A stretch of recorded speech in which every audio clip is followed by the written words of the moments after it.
வணக்கம், welcome to Shanu சமையல். இந்த வீடியோவில் ரொம்பவே சுவையான கிறிஸ்பி கார்ன் எப்படி பண்ணுறதுன்னு பார்க்கலாம். இது செய்கிறது ரொம்ப ஈஸி. ஃபஸ்ட்டு நான் ஒரு பாத்திரத்தில் ஒரு 2 கப் தண்ணி சேர்த்துருக்கேன். அதில் கொஞ்சமாக உப்பு சேர்த்துக்கலாம்.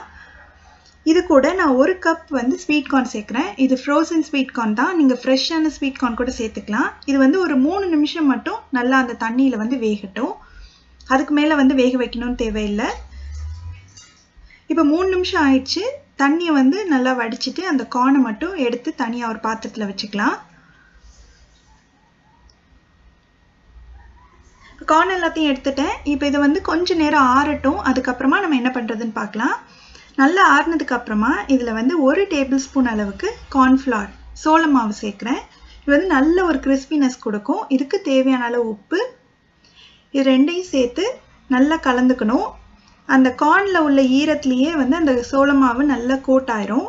லேசாக ஈரப்பதம் இருந்தால் தான் அந்த சோள மாவெல்லாம் அதில் நல்லா ஒட்டிக்கும். பாருங்கள், நல்லா பெரட்டியாச்சு. எண்ணெய் சூடாயிடுச்சான்னு பார்ப்போம். இப்போ எண்ணெய் நல்லா சூடாயிடுச்சு. இப்போ எல்லா கார்னையும் கொஞ்சம் கொஞ்சமாக போட்டு நம்ம ஃப்ரை பண்ணி எடுக்கணும்.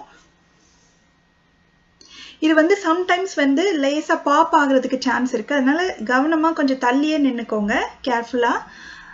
இப்போ இது ரொம்ப நேரம் ஆகாது. ஏன்னா ஆல்ரெடி நம்ம ஒரு 3 நிமிஷம் இது நல்லா பாயில் பண்ணி எடுத்திருக்கோம். அதனால கொஞ்சம் சீக்கிரமாகவே இது ஃப்ரை ஆயிரும். நல்லா மொறுன்னு வந்ததுக்கு அப்புறமா நம்ம இதை எடுக்கணும். பார்த்தீங்கன்னா நல்லா கிறிஸ்பி ஆகி அந்த சலசலப்பு சத்தம்லாம் நல்லாவே அடங்கிடுச்சு. இப்போ எண்ணெயெல்லாம் நல்லா வடிச்சிட்டு இதை வேற ஒரு பவுலுக்கு மாற்றி எடுத்துக்கலாம்.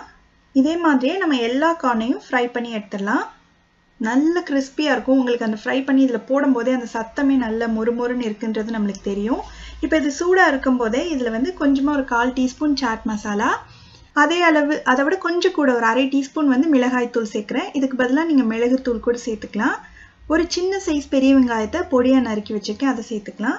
கொஞ்சமாக ஸ்ப்ரிங் ஆனியன், அதோட பச்சை கலர் பகுதி இருக்கு இல்லையா, அதை மட்டும் நான் பொடியாக நறுக்கி சேர்த்துருக்கேன். இப்போ இதெல்லாம் சேர்த்ததுக்கு மட்டும் தேவையான அளவு உப்பு, ஏற்கனவே கார்னில் உப்பு இருக்குது, அதனால் இப்போ நம்ம சேர்த்த வெங்காயம் ஸ்ப்ரிங் ஆனியனுக்கு மட்டும் உப்பு சேர்த்துட்டு கடைசியாக கொஞ்சமாக லெமன் ஜூஸ் இதெல்லாம் சேர்த்து உடனே நல்லா கலந்துட்டு உடனே சர்வ் பண்ணிடணும். நம்ம இதெல்லாம் சேர்த்ததுக்கப்புறம் ரொம்ப நேரம் வச்சுருந்தீங்கன்னா அந்த கார்னோட கிறிஸ்பினஸ் போயிடும்.